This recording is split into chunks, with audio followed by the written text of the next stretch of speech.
खालसा वाहिगुरू जी की फतेह। मेरा नाम गुरमीत सिंह है, मैं रामपुर जिले तो बिलोंग करदा। अज मेरी सिख संगत सिंह वीरां नाल बहुत छोटी जी रिक्वेस्ट हैगी। मेरा छोटा जिहा सवाल हैगा कि 70 सालों के सिख कम्यूनिटी ने की हासिल किया।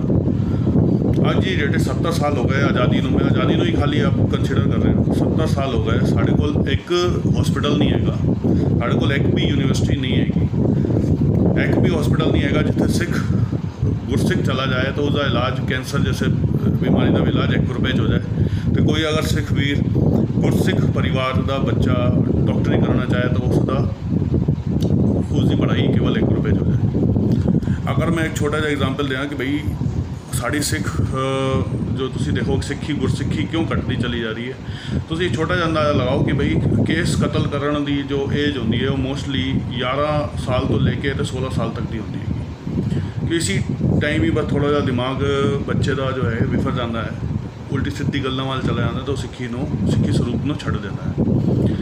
अगर साढ़े इधर साढ़े जितने लीडर है अगर उन्होंने 70 साल इतना ही कम किया गया होंगे कि एक यूनिवर्सिटी बढ़ाई होंगी जिते मैडिकल कॉलेज बढ़ाए होंगे तो उत्थे एडमिशन गुरसिख परिवारों का केवल 1 रुपए हो जाता। तो अगर कोई बच्चा सिख बच्चा अपने केस कतल करने लई माँ प्यो नाल गल करता तो माँ प्यो भी कहते कि बेटा 50 लाख या 1 करोड़ रुपये असीं कित्थों लेके आएंगे, तो उसनूं असीं कंटिन्यू करना पेगा तो ये बेनीफिट मिलणगे। वो बच्चा अगर पढ़ाई करता तो नाल गुरसिखी की पढ़ाई करता तो 20 साल के बाद वो पक्का गुरसिख होंदा, सिक्खी की मर्यादा चंद होंदा और सिक्खी नूं वधांदा। अगर कोई गुरसिख डॉक्टर होंदा तो गुरसिखी नूं वधांदा। इसी तरह ही अगर असीं वधांदे तो साडा धर्म बहुत अगे होंदा।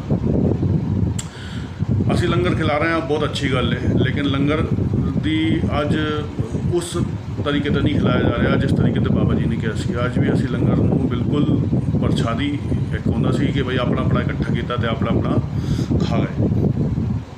ये सारी चीज़ों को बंद किया जाए तो अच्छे यूनिवर्सिटी अच्छे कॉलेज की स्थापना की जाए ताकि साड़ी सिख संगत साढ़े गुरसिख वीरां नूं इसका फायदा मिल पाए। पैसे की कोई कमी नहीं, पैसा बहुत है लेकिन उल्टी सीधी चीज़ों पर खर्च किया जाता है। सारे गुरुद्वारों का भी तुसीं देख लो, एक छोटा जहा शहर भी अगर होएगा तो 5-5 कमेटियां होणगियां, 3-3 गुरुद्वारे होणगे, हर गुरुद्वारे ने अपने आप को चमकाना है। किसी ने भी बेसिक रूट पर इस चीज़ का ध्यान नहीं देना कि बई उत्थे अच्छा स्कूल हो जाए या OPD सेंटर हो जाए या ICU सेंटर हो जाए या हॉस्पिटल की सुविधा अच्छी हो जाए। भले ही चैरिटेबल हो जाए, थोड़ा पैसा पब्लिक को भी देना पे, सारे लिए होए, लेकिन गुरसिखां नूं उन्हां स्पेशल बेनीफिट मिलन। सिक्खी वधाने का तरीका ये नहीं है कि तुसीं खाली लंगर बरता दोगे तो सिक्खी वध जाएगी। राज करेगा खालसा तईयों होना है जब सिख गुरसिख जो है उसनों ही अच्छे तरीके से ट्रीट किया जाएगा। नॉर्मली तुसीं चले जाओ किहड़े भी गुरुद्वारे चले जाओ, दिल्ली के वड्डे गुरुद्वारे है या अमृतसर साहब चले जाओ, अगर कोई गुरसिख चला जाएगा तो सराह उसनों बहुत घट दी जाएगी, तो अगर कोई दूसरा आ जाएगा तो उसनों सराह फौरन दी जाएगी। ये तो बहुत शिकायत आती रही है, कंटिन्यू शिकायत है। पता नहीं कि अपने ही धर्म के लोगों के नाल की तकलीफ हैगी। लोग अपने धर्म के लोगों को वधाने की गल करते हैं, इत्थे अपने धर्म के लोगों की टंग खिंची जाती है। दास का एक चैनल है सिखां की आवाज़, उस भी मैं इसी गल नूं चुकना कि बई सिख भी गरीब होंदे, लंगर की लोड़ उन्होंने भी होंदी हैगी, लेकिन उन्हीं अपनी खुददारी दे करके अपनी आप सम्मान दे करके मंगते नहीं। लेकिन कोई भी गुरुद्वारा कोई भी सोसाइटी इतनी सोसाइटियाँ हैं कोई भी उन्होंने आइडेंटिफाई करके तो उन्होंने कोई बेनीफिट देने की गल नहीं करता। सिर्फ और सिर्फ लंगर वंडने, लंगर कित्थे वंडने उसका कोई पता नहीं जी, उस नाल सानू फायदा की। अल्टीमेटली मैं भाई अच्छी गल है चलो, लेकिन थोड़ा जहा लालच तो होना ही चाहिए ना, कम्यूनिटी को वधाने की लालच तो होनी चाहिए। तो कम्यूनिटी को अगर तुसीं वधाओगे तो इसे नुकसान की। कोई भी सिख जो जाएगा हॉस्पिटल जाएगा तो इलाज कराएगा और उसका 1 रुपये भी इलाज हो जाएगा तो सिक्खी तो अपने आप ही स्टक रहेगा, आप और सिक्खी वधाएगा। हॉस्पिटल तुसीं एडमिशन मैडिकल की अगर सीट दे रहा है तो भाई आज की डेट 85 लाख रुपये अगर मैडिकल की सीट हैगी, अगर उसने 1 रुपये सीट मिल रही है तो सिक्खी अपने आप बढ़ेगी। उसनों नाल दे नाल गुरसिखी की शिक्षा दो ना, 4 साल दो 5 साल दो तो कितना मजबूत गुरसिख बन के निकलेगा। इन छोटी गलों पर ध्यान ना दे, इन गलों पर ध्यान ना दे, केवल और केवल एक ही उद्देश्य अज की डेट सिख धर्म का रह गया कि भाई लंगर छकाओ। लंगर भी साहब जी एक लिमिट दे अच्छे लगते हैं, अति हर चीज़ की बुरी। जड़ी चीज़ की अति कर दोगे, पैसा जो है जो तुसी वेस्ट कर रहे हो अज की डेट सब थोड़े ही कम आना सी, लेकिन तुसां ने सब खत्म करता। मेरी रिक्वेस्ट है कि थोड़ा जिहा ध्यान स्टडी की तरफ दो। 1990 तक तुसी देखोगे तो साढ़े इधर लोग बच्चे पढ़ते सन, IAS PCS तुहानूं मिल जाएंगे, अच्छे अच्छे मिलटरी दे आर्मी दे ब्रिगेडियर तुसी सिख कौम के बंदे लोगे। लेकिन 90 तो बाद अज की सिचुएशन हैगी कि इस 30 सालों असीं अपना बेड़ा ही गर्क कर लिया। कोई भी IAS किसी भी गौरमेंट उस तुहानूं नहीं मिलेगा।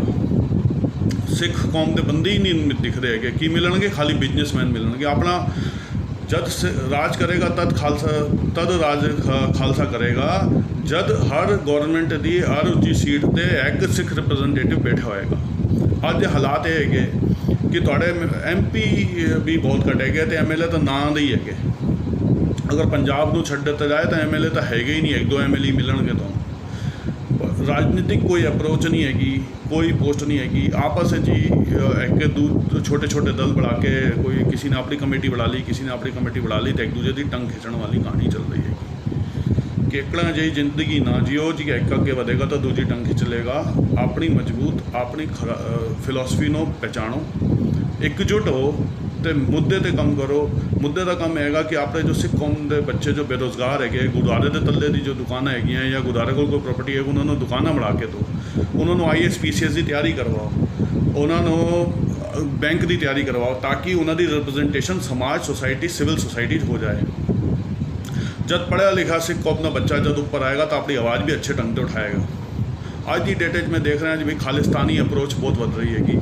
भाई मेरा छोटा जहा कहना है कि भाई 70 साल का भाई मैं अगर इतिहास में देखा 70 साल है, सानू तो इंडिया कोई तकलीफ नहीं हुई, ना तो डिस्क्रिमिनेशन होया ना कुछ। जो है छोटी मोटी घटना हुई उसी को याद करके तो अपना भविष्य भी बर्बाद कर लो कि हर कोई लड़ने को तैयार है बैठा है। मुद्दे की गल करो कि सिस्टम के विच जाना है, सिस्टम का पार्ट बन के सिस्टम को ठीक करना ये होना चाहिए।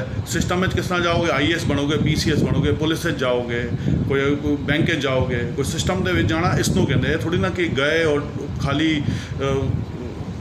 जयकारे छड़ के सिस्टम के अगेंस्ट होके तो उस नाल कोई फर्क नहीं पड़ने वाला किसी को भी। अल्टीमेटली थोड़ी कम्यूनिटी की इमेज डाउन ही होनी है।